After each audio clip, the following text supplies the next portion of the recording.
Magsasabi lang ako ng kalahating totoo. Yung iba, ililihim ko. Hindi naman ganun eh. Buong katotohanan. Paano ka magsumpa na buong katotohanan sasabihin mo at ngayon sasabihin mo sa akin, masasangkot ako kaya ayaw kitang sagutin. Yun ang ginagawa mo sa akin eh. O, ngayon. Ikaw ba'y nakipagpulong sa isang abogado o mga abogado tungkol sa sabihin mo ngayon? Binigyan ka kaninang 30 minutes eh, di ba?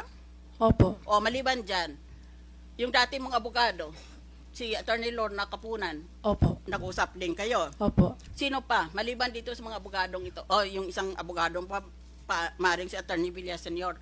Pero maliban dyan, sino pang kausap mo tungkol sa plunder case? Wala na po. Wala kang kinausap? Yung senador? Ay, wala po. Sigurado ka ha?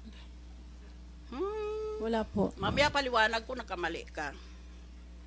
Ikaw ba'y nag-attend ng mga meetings at nandyan ang mga testigo at nagpirmahan kayo?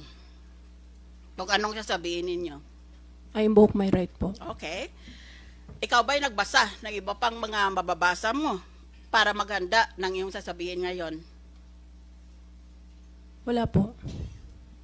Wala? Hindi ka nagbasa o hindi ka marunong? Wala po. Okay?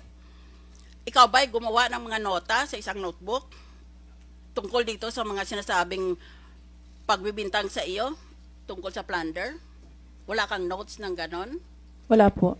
At diminasa mo bang affidavit at iba pang mga statements or affidavits na ginawa ng mga whistleblowers?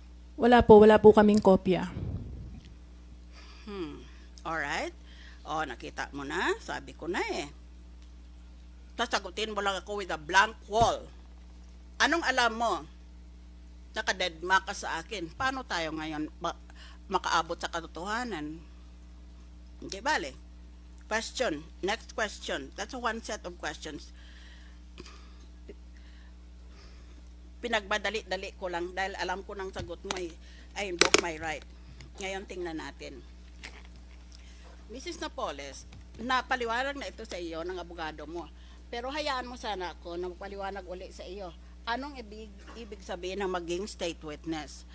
Kung ikaw ay nakusa na demanda ng isang krimen, natural magbista ka, hatulan ka, kung found guilty ka, mapipresyo ka, magbabayad ka ng isang multa, no? Ganon, hindi ba?